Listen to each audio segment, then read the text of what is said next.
Siempre he soñado con que Arica sea una ciudad próspera, una ciudad pujante que brinde oportunidades para todos, para ese emprendedor o emprendedora que sueña con transformar su idea en realidad, para ese pequeño o mediano empresario que espera que esa realidad se transforme en una gran empresa, con una ciudad que se desarrolle y crezca en el comercio, servicios, turismo e industrias, pero también una ciudad que desarrolla innovaciones, que modifica las reglas del juego y que reinventa la forma de hacer las cosas, una región empoderada que genera riqueza y crecimiento económico con personas que sientan pasión, entusiasmo y ese espíritu que necesitamos para darnos cuenta que ese camino está en nuestras manos. Soy Alexandro Bravo Bonino y te invito a compartir este espacio de aprendizaje en Región Emprendedora. Problemática, cómo fortalecer, y entonces en lugar de retroceder 10 años podríamos ganar muchos más años. De una crisis tiene que salir una oportunidad. Yo creo que en emprendimiento eso se aprende muchísimo y me parece que no hay excepción en el caso de educación, podemos salir adelante. Sin lugar a duda. De hecho, las empresas en el mismo proceso de achicarse producto de la pandemia, de limitar espacio, de reducir personal, también pueden aportar y padrinar a ciertos lugares, porque sin lugar a dudas, si no le damos conectividad en los procesos de enseñanza-aprendizaje, se va a volver muy complicado. ¿Cuál crees tú que es el antes y el después que va a marcar la pandemia en la educación? Porque a mí me ha tocado ver, y lo hemos vivido, tareas extra, han duplicado y triplicado las tareas, pensando que esa era la forma. Entonces, niños con exceso de tarea, mamá y papá trabajando, pero también con un estrés. Y yo dije algo a principio del año 2020, cerca de abril, de que no solamente esto fue o es una crisis sanitaria que desencadenó una crisis económica y social, sino que también acá hay otra crisis, otro virus que vive dentro de los hogares de miles de familias en toda América Latina, que tiene que ver con los femicidios, con el maltrato psicológico y físico. Y eso hizo que esta curva, que yo digo quizás mucho más compleja que la curva de la pandemia, aún se mantiene. Va a costar mucho que baje si es que los gobiernos, los estados no definen políticas que permitan que eso descienda. ¿Cuál crees tú que es el antes y después que va a marcar la pandemia en la educación? A ver, yo diría que antes ya teníamos problemas en educación en países, yo creo que en la mayor parte de América Latina. Chile ha estado mejor posicionado, inclusive en las mediciones de las pruebas PISA, pero no mucho mejor, ¿no? Desafortunadamente. Entonces, yo creo que tiene que haber un análisis serio de que la única forma para salir adelante es mejorar calidad de educación, no solamente cobertura, sino calidad. En cuanto a lecciones que hemos aprendido, yo creo que hay dos fundamentales. Una que tiene que ser la necesidad de fortalecer salud pública, porque lo que hemos visto, hospitales abarrotados, sin la posibilidad de tener todas las medicinas, etcétera, nos demuestran que salud pública tiene que fortalecerse. Y el otro es educación pública, hay que fortalecerla. Si bien la privada apoya, pero solamente ciertos privilegiados tenemos acceso tanto a salud como a educación privada. Así es que hay que fortalecer lo público. Luego, evidentemente, lo online, lo a distancia vino para quedarse. Y entonces lo híbrido va a ser algo que se mantenga. En educación superior esto ya se veía venir, ¿no? Muy rápidamente, y creo que ahora se aceleró. Y en educación básica y media, si bien es importantísimo lo presencial, puede ser perfectamente complementado por lo online. Y allí los padres de familia pues tienen que darse cuenta de que su tarea no solamente es depositar al niño, a la niña en la escuela, en el colegio y decir chao, nos vemos cuando venga la libreta de notas y nos desentendemos del día a día. Ahora nos damos cuenta que eso no es posible, y entonces papá, mamá y a lo mejor la familia reforzada de abuelos y tíos o hermanos mayores van a tener que hacer un esfuerzo. Y también me parece que hay que trabajar mucho en capacitación de maestros. Una cosa es dar presencial y otra online, pero fortalecerlos también en pedagogía. Es imposible tener a los niños sentados 8 horas al día, ni tampoco sobrecargarles de tareas. Lo lúdico tiene que tener una importancia muy grande y ponernos muy claro qué queremos, cuáles son los perfiles de salida de niños de básica, por ejemplo. Aquí en el Ecuador tenemos 10 años de básica, es decir, que sería hasta el segundo de educación media en otros países, ¿no? ¿Qué perfil queremos? Y yo recuerdo que lo decía antes y lo sigo sosteniendo ahora. Yo necesito que los niños que salgan de educación básica sepan leer y escribir bien su idioma, que parece fácil, pero no. Yo me he encontrado con estudiantes de posgrado que no saben leer bien, es decir, no entienden lo que leen, no hay relaciones intertextos, etcétera. Entonces, no manejan bien su propio idioma. Y he sido profesora de posgrado en Bolivia, en Chile, en mi propio país, y entonces puedo decir que eso está bastante generalizado. Estamos hablando del posgrado. Por otro lado, tenemos también matemáticas elementales, que alguien dice, bueno, si yo tengo en la palma de mi mano, en el celular, la posibilidad de hacer millones de operaciones, sí, pero el pensamiento lógico lo formamos en la escuela. Luego tenemos el tema de la creatividad, ¿no? Desarrollo del pensamiento, que es vital. Creemos que, por ejemplo, todas aquellas fortalezas STEM de ciencia, tecnología, ingeniería y matemáticas, hay que desarrollarlas en la infancia. De lo contrario, después no tenemos esa masa crítica de científicos o de personas que entiendan los conceptos científicos. Vean lo que está pasando ahora. Mucha gente no quiere vacunarse porque cree que le van a poner un chip o porque creen que está haciendo conejillo de indias. No, es decir, la ciencia ha avanzado tanto, pero a veces el pensamiento de la gran masa de la población no ha avanzado al mismo nivel y lo encontramos en la educación básica, esas falencias. Y cuarto, yo diría, valores y actitudes, esos valores y actitudes que son fundamentales, que no pasan de moda, porque la gente dice, no, es que esto está pasado de moda. Sí, la ropa puede pasar de moda, un estilo de peinado puede pasar de moda, pero esto de no hacer daño a nadie, de respetar a los otros, de no adueñarse de lo ajeno, es decir, está en las grandes religiones y está también, por supuesto, en las leyes, y hay que respetarlas. Entonces, el cáncer grave que tenemos en nuestras democracias es el de la corrupción. Por eso yo digo, el perfil que queremos es lectoescritura del propio idioma, conocimientos básicos de matemáticas, desarrollo del pensamiento y valores y actitudes, y con eso tenemos el perfil de salida de un chico bastante completo que después podrá aprender otros idiomas o paralelamente, dependiendo de su escuela, que el manejo de computadoras, pues a los chicos les es mucho más fácil que a los otros. Esto viene por añadidura, pero la base tiene que estar sólida. Así es, así es. Yo escribí un artículo hace algún tiempo que se llamaba Educación, aprender o aprobar. Yo creo que los alumnos, los estudiantes van a la universidad más preocupados de aprobar que de aprender. Y hoy en día es clave, es fundamental educar, desarrollar ciertas competencias en edades tempranas. El confinamiento pilló a profesores y familias desprevenidas. ¿Qué aprendizajes se obtienen de ellos y para ellos? Bien, yo diría que es tan importante esto de aprender y aprehender, ¿no? O sea, de captar aquella esencia que es fundamental. Lo que mencionabas de ello de aprobar y aprender es fundamental, porque muchas veces se tiene la errónea idea de que solamente es necesario eso de aprobar, pero no hemos interiorizado los conocimientos, ¿no? Entonces, definitivamente creo que hay que valorizar más la figura de los maestros. Me parece que los padres y madres de familia lo han aprendido en carne propia, ahora con los chicos todo el tiempo en la casa, que no saben qué hacerse, no saben cómo entretenerlos. Creo que hay que trabajar un poco, Alexander, aquello de escuela para padres, porque aprendemos a ser ingenieros y doctores y astronautas, pero no aprendemos a ser papá y mamá, que al final es la tarea que vamos a desempeñar todos o casi todos nosotros. Y entonces uno aprendió muchas cosas, pero no, por ejemplo, la importancia del cariño, pero también del principio de autoridad, ¿no? El saber que hay que decir no, en ciertos momentos. No creo en los castigos físicos, pero sí en la firmeza de las opciones. Yo sigo a veces lo que dice este juez de menores de Granada, Emilio Calatayud, que tiene cosas muy interesantes como el decálogo para tener un hijo delincuente, ¿no? Porque él trata con delincuentes todo el tiempo. Y entonces lo primero que dice, para tener hijo delincuente, dígale a todo que sí, ¿no? Este tipo de cosas, los niños y los jóvenes desafían la autoridad, desafían. Ellos van hasta donde les permiten, ¿no? Y cuando se dan cuenta que no hay autoridad, se sobrepasan.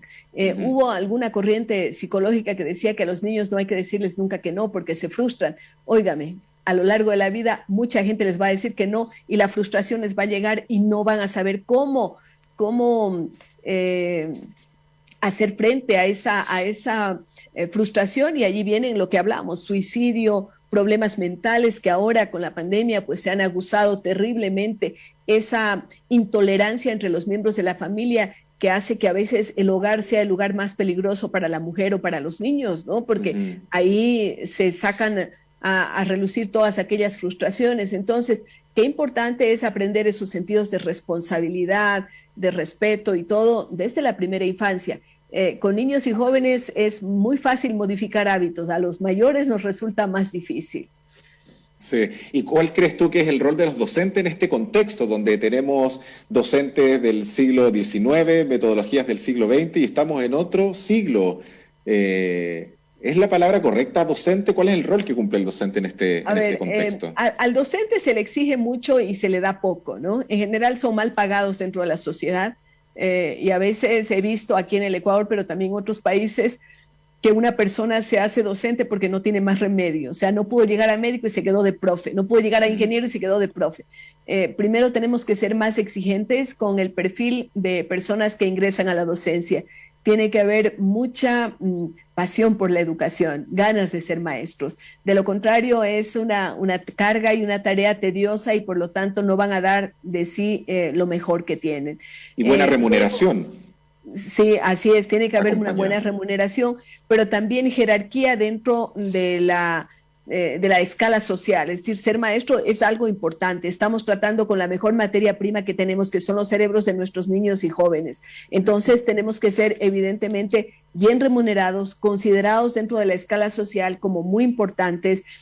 Tiene que ser permanentemente capacitados, ¿no? Porque no es cuestión de que ya acabaron la universidad o el posgrado y se acabó. No. Hay que estarse capacitando permanentemente. Nosotros en FIDAL, por ejemplo, tenemos una escuela de liderazgo. FIDAL es la fundación que dirigimos, que además organiza un concurso para premiar a los mejores maestros de toda Iberoamérica.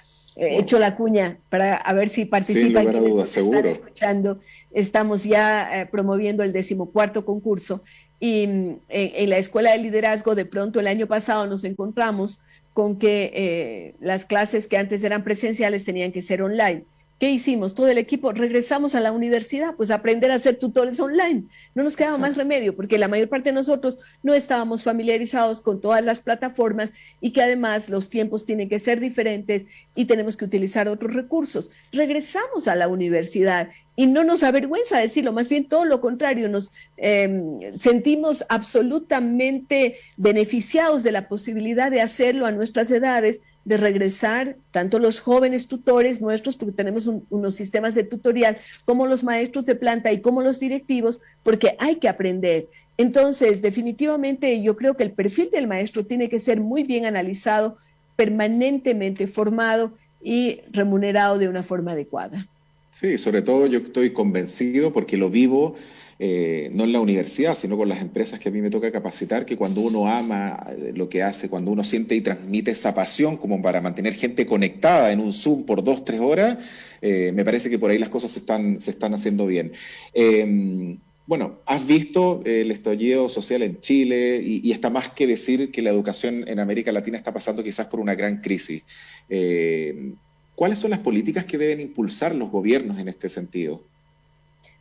De alguna forma lo decía, vi el estallido en Chile, más o menos simultáneamente lo tuvimos en el Ecuador en el 2019 y ahora la situación que está pasando Colombia, que no acaba de solucionarla, ¿no? Uh-huh. Y todos los países estamos en posibilidad de que en algún momento explote una situación. A mí me parece que hay que jerarquizar, como decía, la educación desde el nivel máximo de la autoridad ministerial, ponerle más recursos a la educación, que a veces en el Ecuador tuvimos la experiencia durante los 10 años del correísmo que fueron desastrosos, pero allí sí había dinero para educación y prácticamente todo se invirtió en construcciones escolares mastodónticas, gigantescas, y no se preocuparon de capacitar y de mejorar la situación de los maestros. Ahí está el descalabro de la educación. Entonces, las políticas públicas tienen que privilegiar capacitación de docentes y dentro de la capacitación de docentes un rubro especial para directivos de escuelas, ¿no? Porque el director marca el rumbo de la educación en su establecimiento educativo. Hay que establecer mínimos nacionales, pero también atender a la diversidad. En Chile, yo he estado bastante en la zona sur de Chile, en la zona de Puerto Montt, de Osorno, de los lagos, etcétera. Y claro, una cosa es la realidad de allí, que además atiende a necesidades de otro tipo. He visto el auge del cultivo del salmón, por ejemplo, cosas así. Y otra cosa será en La Serena, otra cosa será en Concepción, otra cosa será en Santiago. Exactamente igual pasa en el Ecuador. Una es la realidad de la costa, es otra la realidad de la Amazonía, otra es la de la región andina. Entonces, estableciéndose mínimos que todo el mundo tiene que cumplir, porque a cierta edad los chicos tienen que saber leer y escribir bien, lo que habíamos mencionado.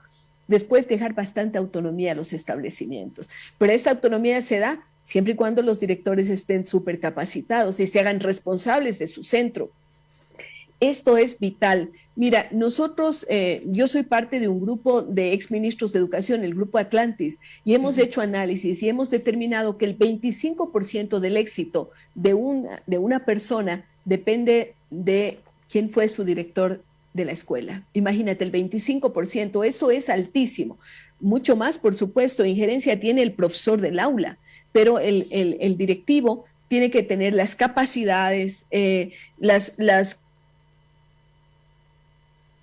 condicionantes que le permitan hacer una buena gestión. Entonces, desde el gobierno central, pues tiene que haber un énfasis en capacitación de directivos de escuelas. Esto es importantísimo. Y por supuesto, asignar recursos, reconocer al maestro, establecer sistemas de estímulos, porque a veces dentro de los ministerios solamente se castiga a los malos, ¿no? Ya, que los castiguen, está bien. El que cometió errores, el que no está dictando bien sus clases, peor si es que ha habido otro tipo de denuncias, pues bueno, tienen que responder. Pero ¿qué me dicen los estímulos? Estos casi no existen. Justamente por ello es que en la Fundación creamos el estímulo para los mejores docentes, porque a los buenos hay que decir, oiga, ustedes son buenos y se merecen algo mejor. Y entonces hay formas, desde un ascenso de categoría hasta un viaje de conocimiento, hasta un estímulo de mayor equipamiento. Hay muchas formas de estimular a los maestros y eso no se está tomando en cuenta en general en los ministerios, en los órganos rectores de la educación en nuestros países. Sí, tienes toda la razón, me da mucho sentido saber administrar y gestionar bien una unidad educativa y los profesores, más allá del conocimiento que tienen, como un buen profesor en matemática, en ciencias, en lo que sea, tener las habilidades, ser un buen facilitador, un buen coach que permita conectar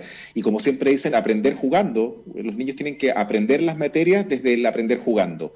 Así es, Alexander, y hay también este tema de la contención emocional que ya tú mencionaste. La pandemia nos está dejando una serie de problemas. ¿Y a quién recurren los chicos? ¿Y a quién recurren los padres de familia? Es a los profesores, definitivamente. Sí. Entonces, el profesor se vuelve también esa persona que es la primera línea en contención emocional. Y allí hay que reconocer y también capacitar a los maestros para este rol. Así es. Para ir finalizando, Rosalía, ¿cómo crees, y en función a lo que hablábamos recién, a lo que mencionabas de lo emocional, cómo crees que los padres podemos ayudar a sobrellevar en estos momentos desde lo emocional a nuestros hijos? Porque los seres humanos no solamente somos cuerpo, somos mente, lo que hablamos, lo que escuchamos, somos lo que sentimos y somos cómo actuamos. ¿Cómo podemos hacer ese trabajo como padres para ayudar a nuestros hijos desde lo emocional? Primero, involucrarse, ser parte, ¿no? Es decir, no dejarle a la escuela toda la tarea, decir sí es mi responsabilidad. Uno de los aspectos, yo a veces soy muy concreta en cosas que pueden parecer sencillas, pero es el diálogo. Papás y mamás tienen que hablar con los hijos. Dejar de lado, yo recomiendo, y tengo un programa de radio también en eso, en que les digo, y ahora paramos y comemos juntos, o tomamos un té, o un chocolate, qué sé yo, pero una vez al día, al menos. Ahora sé que los papás y las mamás estamos compartiendo más porque estamos encerrados todavía en las casas, pero cuando no había pandemia y probablemente después de la pandemia otra vez empezamos con esa rutina y nunca se tiene una mesa compartida. Papá y mamá tienen que sentarse con sus hijos a comer. ¿Por qué digo a comer? Porque es la hora en donde nosotros percibimos si es que hay algún problema, el chico que dejó de comer, el que era hablador y después deja de hablar, que está callado o que se vuelve agresivo, algo está pasando, es una llamada de atención.